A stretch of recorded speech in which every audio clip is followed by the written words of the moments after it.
E a pergunta do próximo painel é: reforma fiscal ou tributária? Como alcançar a autonomia de gestão dos estados? Para presidir esta mesa, eu convido Ademar Petri, auditor fiscal da Receita Estadual e pré-candidato a deputado estadual. Pré, né? Essa palavrinha pré aqui é importante para questões, efeitos legais. Nosso painelista, para discutir a visão econômica de como queremos chegar a 2018, é Eugênio Lagman, auditor fiscal da Receita Estadual, doutor em Economia e professor universitário. Os senhores, por favor, ocupem seus lugares. O professor Eugênio Lagman é professor em Economia da Pontifícia Universidade Católica do Rio Grande do Sul, foi professor da PUC, né? Da Universidade Federal do Rio Grande do Sul, desde 1987, é integrante da Comissão de Aspectos Tributários do Subgrupo de Trabalho X10 do Mercosul e professor visitante da Universidade Nacional de Entre Rios, na Argentina, e da Unijuí. Professor Eugênio Lagman, queremos ouvi-lo por 30 minutos. Muito bom dia a todos. Em especial, gostaria de agradecer o convite formulado pelo presidente da AFISBEC, Abel, e também do Celso, Sindifisco. E eu aqui me sinto representante do Grupo Fisco. Eu sou hoje professor universitário. Comecei dando aula na década de 60 como professor particular de latim, debaixo de um pé de umbu, né? Quer dizer, não tinha sala de aula. Então, hoje, quando eu vejo o Estado dentro de containers, eu já estive debaixo da árvore símbolo do Rio Grande. Então, um pouco mais. Mas eu gostaria também, como representante do Fisco, nessa ocasião, prestar uma homenagem especial a duas pessoas com as quais convivi, que não estão conosco hoje, que é o colega Pascotto e o Volésio, que eu também admirei, que está, foi um dos estudiosos. Muito obrigado.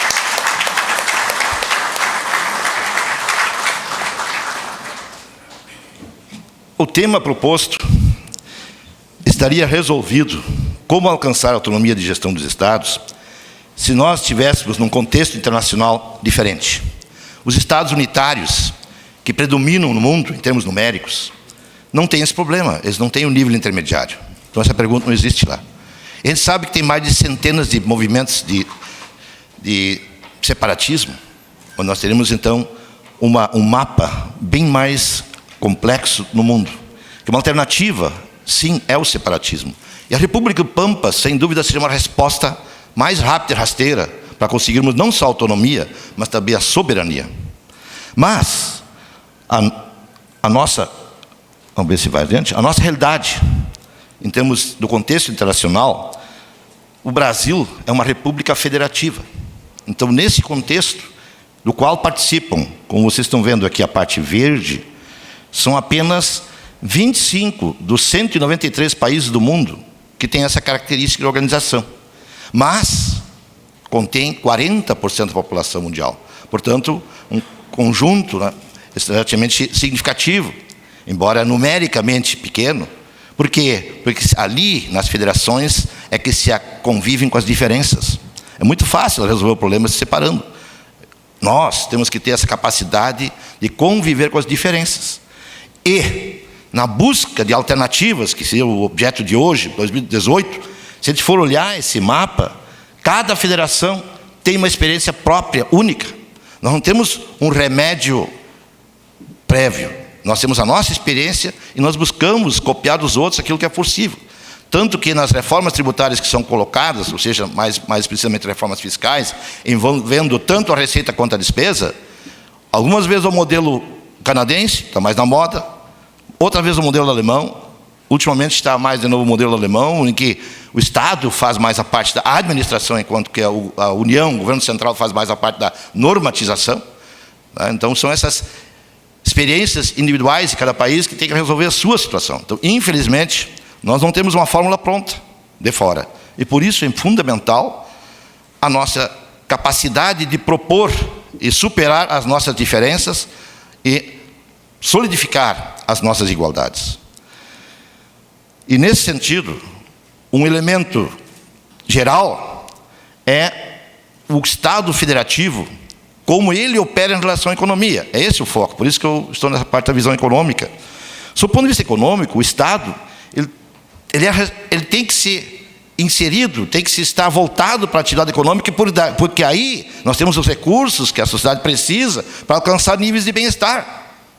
Não é o objetivo da economia pela economia, nós queremos chegar na melhor da qualidade de vida. Agora, o Estado pode interferir fortemente dentro disso aí. Num Estado federativo como o nosso, dentro dos 3 principais instrumentos de política econômica, a política monetária é do governo central, a política cambial é do governo central, mas a política fiscal, ela é compartilhada pela União, 26 estados, Distrito Federal e mais 5.570 municípios. Então nós estamos num contexto muito mais complexo. Por isso, existe uma certa necessidade de regulação e de coordenação. E isso é difícil, não é para qualquer um. Então a política fiscal, no Estado federativo, ela exige um nível de conhecimento, de esforço muito diferente de um Estado unitário. Se a República do Pampa fosse uma possibilidade, e o Ayrton Marx, nosso primeiro presidente, que seria então uma homenagem ao grande líder do separatismo, acho que continua entre nós, não sei onde é que nunca mais a imprensa o destacou, seria uma solução. Mas claro que as vantagens seriam Grêmio e Inter sempre na Libertadores, eternamente Libertadores, algumas vantagens nós teríamos, mas talvez algumas dificuldades de vender o nosso arroz, né? Ou seja, nós temos que ver também o que nós temos ganhos. Então, nesse contexto, a política fiscal, efetivamente, não é para qualquer um, como eu disse. E qual é o papel dessa política fiscal? O que nós temos que fazer com esse instrumento no qual nós estamos dedicados cotidianamente? Uma das funções do Estado, com esse instrumento, é produzir os bens e serviços que a sociedade, seja a economia, precisa para funcionar. Nos livros de economia, sempre se começa o estudo do mercado. Tudo está resolvido. Nas aulas de microeconomia está tudo resolvido. Até quando eu chego no 6º semestre. Atrapalho toda a formação do economista. Eu coloco o Estado lá dentro. Aí o que vamos fazer com esse cara? Não está previsto. Por isso ele é aquele que causa distorções. E essas distorções têm que ser minimizadas. E aí vocês imaginam a confusão que dá na cabeça do aluno. Tem que resolver agora uma coisa que estava totalmente resolvida, tudo estava resolvido, demanda e oferta, e de repente aparece o governo. Bom, mas esse governo é necessário. Eu digo, o ideal seria anarchos. Anarquia, anarchos. Mas qual é o problema da anarchos? É que as pessoas não conseguem conhecer os seus limites.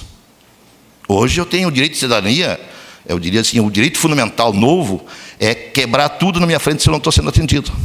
É um novo direito fundamental, eu entendo, eu não sou da área jurídica, mas eu posso entender já. É um direito de cidadania. Se eu não fui atendido, eu quebro 2 ambulâncias SAMU.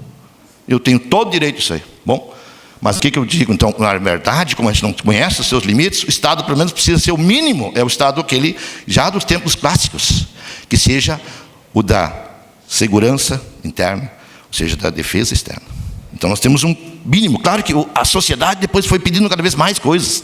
Então nós temos sim um espectro de bens e serviços que a sociedade exige, que ela precisa e exige, porque é o ideal, o que ela quer melhorar o seu padrão de vida. Isso então é o que eu chamo de demanda da sociedade. Como é que nós estamos fazendo isso? Daqui a pouco a gente vai ver como é que o Brasil tenta resolver essa situação objetivamente. Mas o Estado também é chamado para nivelar a sociedade. Eu tenho desigualdades, mas não posso ter injustiças. Redistribuição de renda. Não vamos entrar nesse aspecto, você sabe que o nosso sistema tributário tem uma distribuição negativa, ela até contribui para aumentar a desigualdade. Por isso a gente pode atuar pelo lado da despesa, o que efetivamente está ocorrendo. Mas o que eu quero destacar aqui mais fortemente é esse papel complementar, muitas vezes, que não seria um papel fiscal diretamente, mas um papel de afetar as condições da atividade econômica, da renda, dos preços, do emprego, da balança comercial, todo esse conjunto a mais, do seu ponto de vista, então, de funcionamento da atividade econômica. E aí, então, desses 3 aspectos, eu vou tratar inicialmente desse primeiro, da produção de bens e serviços. O que nós fizemos? Qual é a nossa responsabilidade? O governo do Rio Grande, que estaria até o 2008, o que ele deveria fazer, mas não só os governantes de estados, mas também de municípios, e a presidência da República.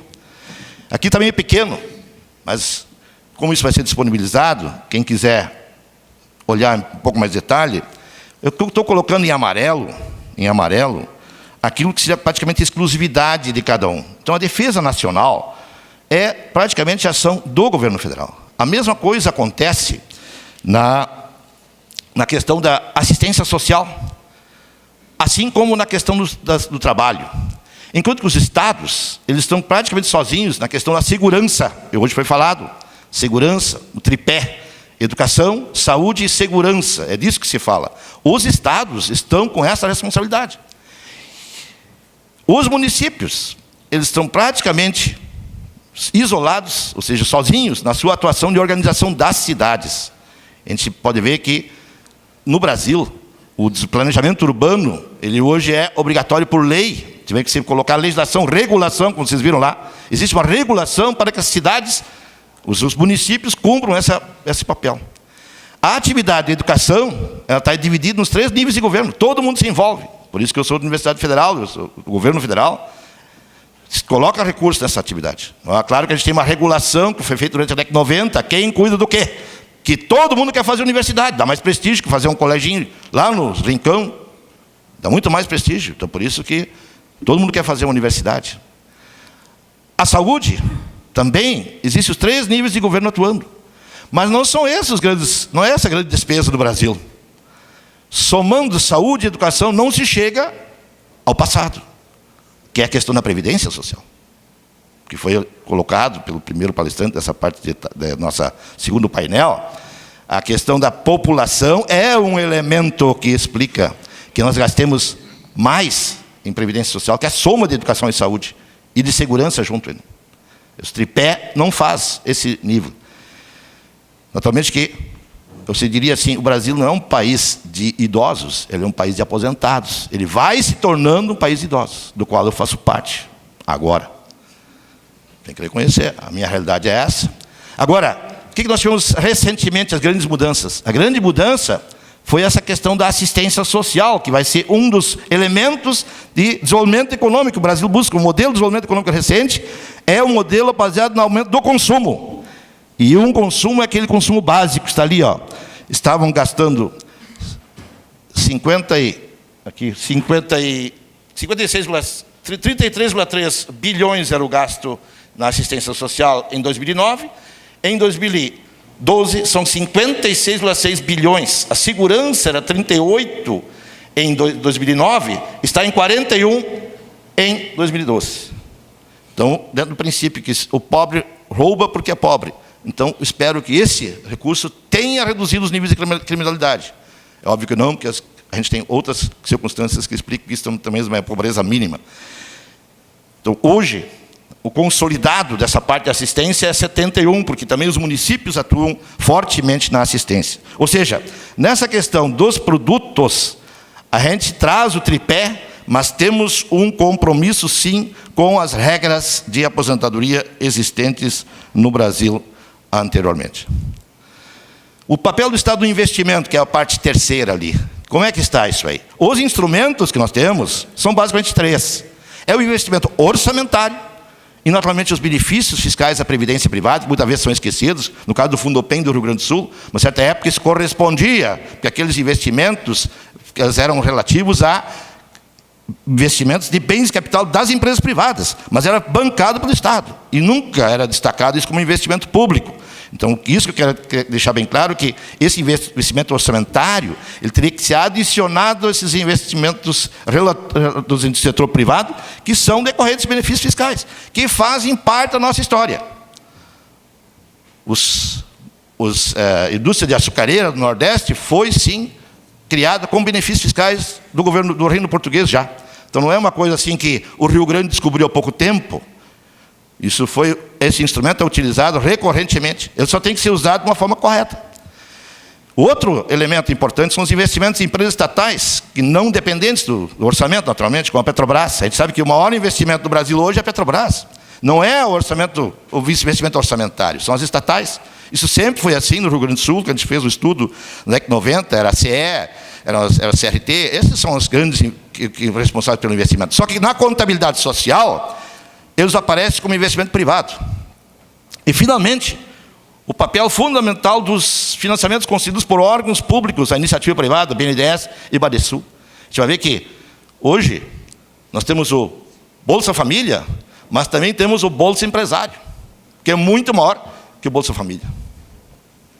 Que é o Bolsa Empresário, através do BNDES, que vem ainda adiante. Se a gente olhar agora só a parte dos investimentos públicos orçamentários, quer dizer, eu não estou falando de tudo, estou falando de uma parte. O que diz nossa história? De 64 a 85, em grandes linhas, a famosa ditadura que está sendo questionada, etc., etc., fazendo recorrente, ela trouxe o planejamento já criado por Celso Furtado. Celso Furtado, economista, primeiro-ministro do planejamento. E a alteração das nossas contas públicas, da contabilidade pública, ela tem esse olhar do planejador. Quando na conta de despesas de capital se separam as despesas de investimento das despesas de inversões. Porque pelo lado do contador, tudo é imobilizado. Pelo lado do economista, não é assim. O investimento é PIB novo, potencial. A inversão é troca de PIB.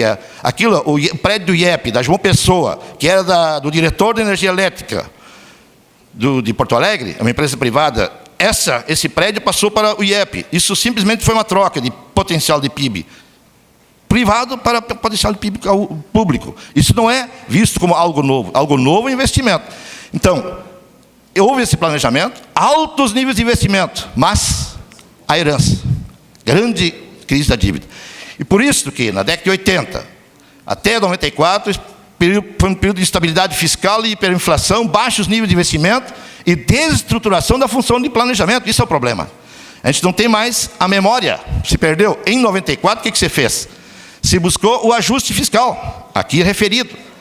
A expansão da receita fiscal e restrição dos investimentos, porque a busca do resultado primário para conseguir resolver a questão do endividamento que estava nos afligindo. E, naturalmente, a partir de 2003, com o crescimento econômico, melhores condições internacionais, mas nossa atividade de crescimento com base no consumo. E, nesse momento, quando todo mundo começa a ter condições de consumir, começa a aparecer a grande deficiência, que já foi referida aqui, da infraestrutura pública. Pastor cresceu um pouquinho, já começa a faltar. Estamos rezando que chova no Sudeste. O resultado fiscal está aqui, o esforço que foi referido, na década de 70, 90 ainda se deixou gastar, mas a partir de então, o Estado brasileiro como conjunto faz esse esforço e não conseguiu ainda um superávit nominal. Ou seja, nós estamos ainda enrolando os juros. Claro, a dívida não cresce mais tanto porque nós estamos conseguindo o resultado primário e isto é penoso. Isto é penoso, isso é serviço público de menor qualidade, de menor volume, tudo, sem considerar a questão da eficiência. Os investimentos públicos, a gente pegando assim aplicações diretas, que é muita contabilidade, muitas vezes não explícita, e liquidadas, aquelas que realmente foram realizadas. Os volumes são baixíssimos. O menor volume foi 2003. E a partir dali nós tivemos, então, uma retomada, mas valores pequenos, vocês foram lembrados aqui, sobre a receita líquida, era 5%. Então, isso é uma realidade brasileira, não é uma realidade só rio-grandense. Ela é mais ou menos distribuída entre os entes da federação. Mas se a gente teve aquele amarelo ali, é um momento mais crítico, ou uma retomada. Mas, em 2009, nós temos de novo uma queda, principalmente por parte do governo federal. Então, se a gente olha, mesmo com o PAC, que o PAC tem muito investimento para o lado das estatais. No caso do Rio Grande do Sul, por exemplo, é na Corções, não aparece aqui. Né? Então, vocês têm aqui o governo federal, que a gente está olhando assim, a estrada para Santa Catarina, 300 quilômetros. Meu pai já faleceu no meio tempo. Ele sempre dizia, vai devagar, isso vai indo. Já faleceu e nós continuamos a não conseguir chegar em Santa Catarina. E agora aquela nova classe média quer ir para lá também, eu já não vou mais para lá, eu vou para Cidreira. Desistir. Eu também, como eu estou aposentado, vou sexta de manhã e volto segundo de manhã. Então, eu já ganho um ganho. Então, essa é uma realidade com a qual a gente convive. Esse investimento, ele está sendo chamado, porque a dúvida é, esse investimento é produtivo ou não? Esses dias me perguntaram, o Rio Grande do Sul vai investir, agora como é que fica? Automaticamente vai gerar a receita? Não necessariamente, que se fosse isso, Portugal estava hoje sobrando dinheiro. Eles fizeram enormes investimentos. Mas o investimento tem que ser muito bem feito, muito bem calculado. Eu não posso pensar que qualquer metro de asfalto tem o mesmo efeito em qualquer lugar. Em Portugal, a gente sente saudade nas autoestradas de encontrar alguém. Olha para frente, para trás, não tem ninguém. Onde é que estão os portugueses? Eles não querem pagar pedágio. Então, também estão por ali, estão se engolfando. Portugal teria hoje uma rodovia que nós precisássemos. Se fosse possível trazer a rodovia portuguesa para cá, o que eles têm, nós não temos. Nós temos uma necessidade de infraestrutura que eles têm sobrando, mas que com a sua economia não gerou esses rendimentos que eles pudessem pagar isso. Então, acho que o Rio Grande do Sul faz uma opção, mas ele tem que sim ter essa capacidade, e eu torço que isso seja alcançado. Então, esse é o quadro nosso dos investimentos em geral, brasileiros, estados. Você pode ver que a União, ela tem um papel, ela tem muitos recursos, mas a União tem muitos compromissos também. Ela tem que girar toda a dívida. Metade do orçamento da União é entrada e saída de recursos da dívida. Não é nada, é bola para frente e para trás. Outro grande conjunto vai para estados e municípios. Então, a gente, muitas vezes, acha que o governo federal está nadando de dinheiro. O André estava lá. Se fosse isso, André, se o governo federal tivesse tanto dinheiro, tu não estava aqui, tu estava lá. Né? Está aqui conosco, sofrendo, mas você também está trazendo o teu conhecimento. O governo federal também não é aquela árvore eternamente sobrando dinheiro. É uma luta, sim. Para ver, os números estão aí. 101 estaria pronta. Agora, na nossa localidade aqui, investimentos, aplicações diretas empenhadas, porque empenho você sabe que talvez pode voltar atrás. Mas o Rio Grande do Sul, frente ao nosso, a comunidade local, tribo local, o Rio Grande do Sul está ali em Santa Catarina. Uma economia catarinense, um pouco mais da metade nossa, tem investimentos parecidos. O Paraná, parecido e pouco mais. Então, são os 3 estados aqui que o Rio Grande do Sul tem dificuldade de se diferenciar. Ou seja, eles também têm dificuldade, mas muitas vezes Santa Catarina até tem um pouco mais de recursos. Então, são 3 estados que também, né, precisam colocar. Agora, o que me preocupa no curto prazo é que o Rio Grande do Sul, a poupança corrente está desaparecendo. É verdadeiro isso? Eu estou vendo esses dados assim de fora. Eu não estou me vivendo na Secretaria da Fazenda, mas eu quase caí. Digo, então, nós estamos indo no supermercado e nós estamos quase sem condições de pagar o supermercado. O que nós vamos fazer com o nosso puxadinho? Nós estamos numa situação realmente que eu vejo preocupante, porque se nós não temos poupança corrente, nós tínhamos uma época grande volume de poupança corrente, mas aquilo tinha que ir para a dívida da União, etc, etc. Se esses números estão corretos, que a FE está analisando, onde eu tive a oportunidade de fazer uma crítica, isso é preocupante do curto prazo. Nós temos que ter, então, alternativas. E aí sim, a gente pode elencar esses elementos de principais ameaças e oportunidades. Aí eu até estou menos por dentro que vocês, mas eu procurei o Guaranha, nosso representante na COTEP, o que vocês estão discutindo, o que está acontecendo, porque eu vou pelo lado da imprensa, então nem sempre a gente está, sabe, aqui há pouco foi falado a questão da substituição tributária, que foi uma chave, né? Uma chave muito importante para a arrecadação estadual, conseguir manter os níveis. Claro, a nota fiscal eletrônica é uma mão na roda, e a gente observa agora que eu posso me apresentar como fiscal aposentado, as pessoas contam um pouco mais para a gente, né? Porque o fiscal ativo, muitas vezes, tem que enganar, vocês têm a capacidade de descobrir também as coisas. Não, realmente, esse negócio de nota fiscal eletrônica está nos colocando no brete, a gente vai ter que declarar tudo certo. E esse processo está indo, né? Está se ampliando, então são mecanismos, sim, que conseguem ajudar essa receita.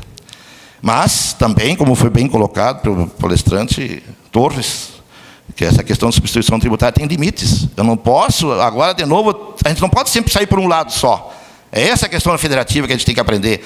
Agora tem a solução, aí vai tudo em cima até morrer. Volta depois. O efeito FPE, eu concordo, essa visão da década de 60, ela está presente aí, mas a gente tem que reavaliar, os estados estão mudando de posição, mas estão chorando junto para conseguir manter as suas condições. O ICMS, a própria reforma tributária, para o lado do consumidor, sem dúvida, é um caminho, porque a natureza do tributo é do consumo. A gente sabe que naquela época, quando foi feita essa alíquota interestadual bipartida, porque o estado de origem não tinha infraestrutura para trazer o arroz até Porto Alegre, era um drama. Hoje tem asfalto já, e as estradas estão em um pouco melhores condições. Eu nasci quando o asfalto estava em Montenegro. A gente ia para Montenegro para ver o que era asfalto. Isso aí era a nossa grande atração turística. As despesas, sim, pelo lado das despesas nós temos ameaças, a questão do nosso endividamento, ele é significativo, e também de outros estados. Então, essa questão da dívida com a União, ela é crucial. Eu acho que está chegando num ponto que não tem mais. Mas nós arrumamos mais confusão ainda, as precatórias, que é uma coisa assim que ninguém está sabendo, parece que ninguém quer falar.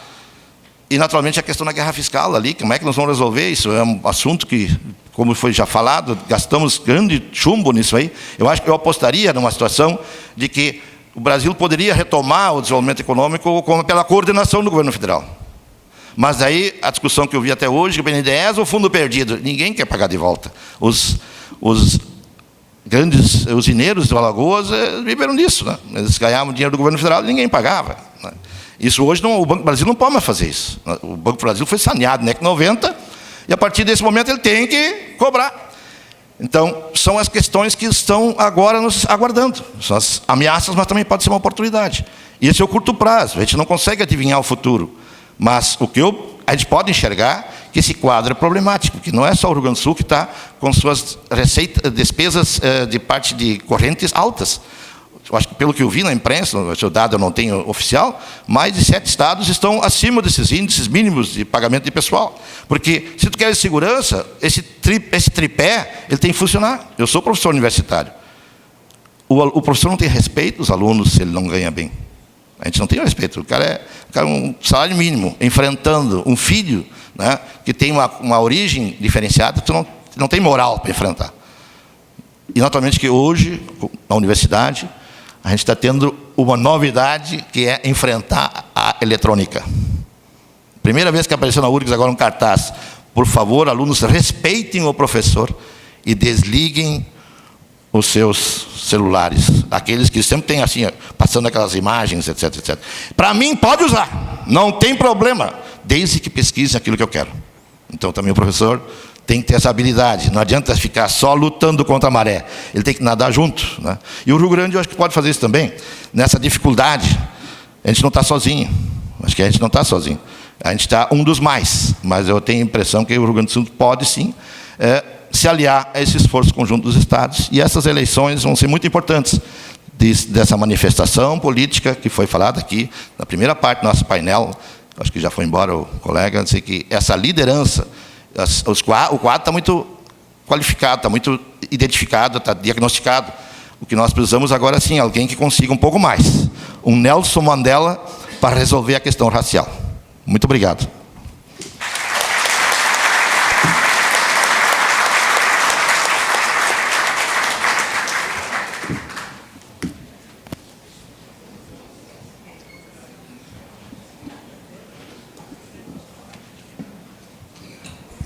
Muito obrigada, professor. Disciplinado, não precisei nem mostrar o tempo esgotado para ele, que deu certo, então. Convido o nosso presidente a fazer a manifestação de encerramento desse painel e entregar o gauchito para o professor Eugênio Lagman. Eu acho que tivemos um erro na ordem aqui, porque certamente se o professor Eugênio tivesse começado o painel da tarde, não havia risco de ninguém dormir aqui, que é a minha preocupação para o nosso painel depois, que o senhor foi brilhante como sempre, professor.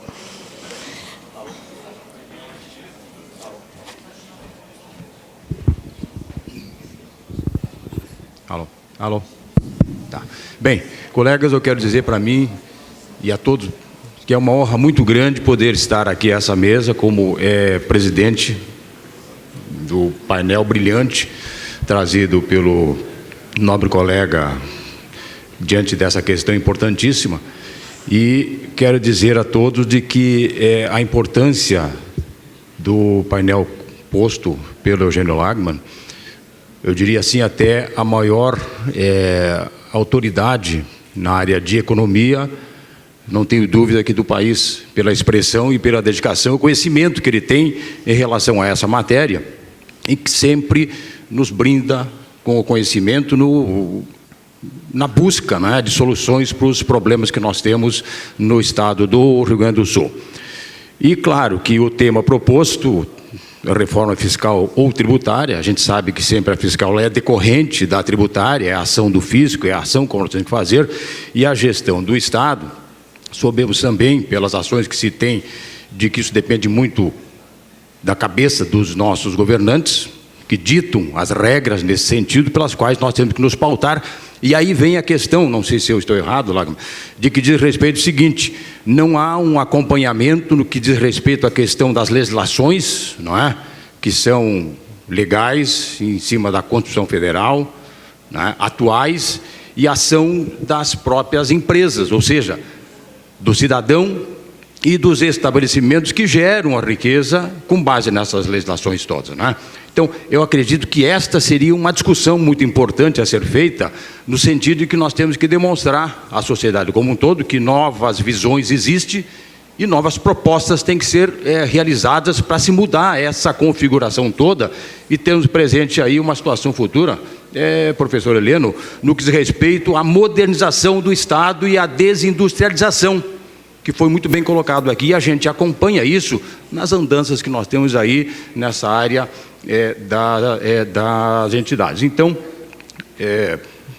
professor, quero, em nome do Sindifisco e da AFISVEC, lhe agradecer muito pela palestra esclarecedora, profunda, e dizer que a associação e os presentes todos aqui, acredito, somaram hoje com os seus ensinamentos. Então, em nome disso, eu quero lhe passar um certificado de participação nesse evento e também passar a vossas mãos um mimo do Gauchito.